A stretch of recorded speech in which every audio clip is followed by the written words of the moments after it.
Dalam sejarah panjang Nusantara, ada satu misteri besar yang masih jadi perdebatan. Bagaimana mungkin Indonesia, yang ribuan tahun dipenuhi kuil-kuil megah dan kerajaan Hindu-Buddha, berubah menjadi salah satu negeri muslim terbesar di dunia? Prosesnya cepat, seolah ada tangan-tangan tak terlihat yang mengubah wajah kepercayaan sebuah peradaban hanya dalam 2 abad, yaitu dari abad ke-14 hingga ke-16. Siapa penggeraknya? Kenapa begitu cepat? Dan apa harga besar yang harus dibayar? Indonesia saat ini dihuni lebih dari 231 juta muslim, populasi muslim terbesar di dunia. Tapi, semua ini berawal dari sebuah peralihan yang masih menyisakan misteri. Banyak orang mengira penyebaran Islam hanya soal dakwah damai para pelaut dan pedagang. Tapi, naskah kuno seperti Pararaton memberi petunjuk yang berbeda. Di sana diceritakan para Brahmana meninggalkan Tunggul Ametung untuk mendukung Ken Arok menjadi raja. Artinya, agama sudah lama memainkan peran penting dalam politik kekuasaan. Mari kita lompat ke era yang lebih dekat, masa Sultan Agung hingga Sunan Amangkurat. Sejarah lisan menyebut ribuan ulama dibunuh demi menjaga kekuasaan dinasti Mataram. Agama ternyata bukan sekadar doa, ia adalah alat politik, sebuah legitimasi untuk kekuasaan. Setiap kali rakyat marah, tokoh agama seringkali berada di garis depan. Pemberontakan Trunajaya pada tahun 1678, Perang Diponegoro antara tahun 1825 sampai 1830, hingga perlawanan Cilegon tahun 1882. Semuanya dipimpin oleh ulama. Masuk ke abad ke-20, Sarekat Islam bukan sekadar organisasi dagang, tapi motor penggerak kesadaran nasional. Peran ulama menjadikan Islam bukan cuma keyakinan, tapi bahasa perlawanan. Dan ketika Aceh melawan kolonialisme, Islam menjadi benteng terakhir harga diri bangsa. Sejarawan Harry J. Benda dari Yale University mengajukan sebuah teori yang mengejutkan.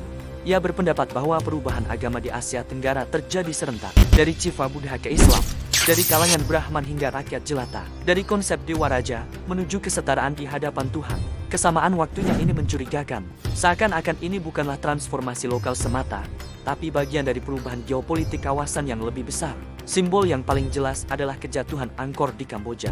Kuil raksasa Angkor Wat yang besarnya sebanding dengan piramida Mesir dan semegah istana Persia, tiba-tiba ditinggalkan. Rakyatnya pergi, hutan menelannya selama berabad-abad. Mengapa istana menjadi semakin megah, pajak semakin mencekik, dan penguasa semakin jauh dari rakyat? Ketika raja mengaku sebagai dewa, rakyat tak lagi menganggapnya sebagai wakil Tuhan.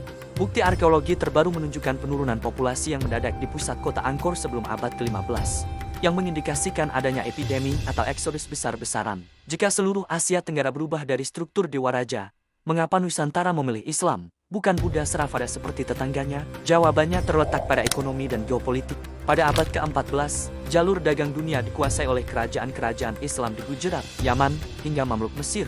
Pelabuhan-pelabuhan di Nusantara harus mengikuti mata uang budaya dari para penguasa lautan, yakni Islam.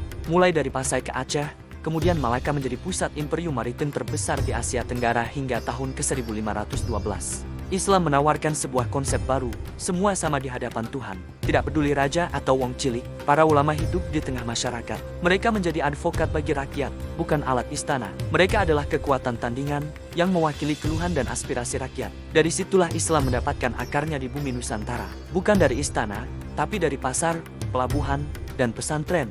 Peralihan agama di Nusantara bukanlah kisah keajaiban Wali Songo semata. Ini adalah hasil dari kombinasi beberapa faktor.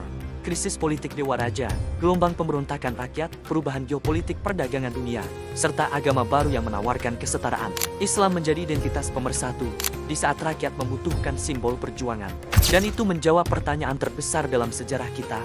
Mengapa Indonesia menjadi negara muslim? Karena Nusantara memilih berdiri bersama rakyat, bukan dengan mahkota. Sejarah tidak pernah mati, ia hanya berubah bentuk. Dan hari ini, kita masih merasakan gema dari pilihan besar nenek moyang kita 5 abad yang lalu. Terima kasih sudah menonton channel Global Nexus 2.0 oleh Dr. Valdes. Silahkan tulis pendapat Anda di kolom komentar.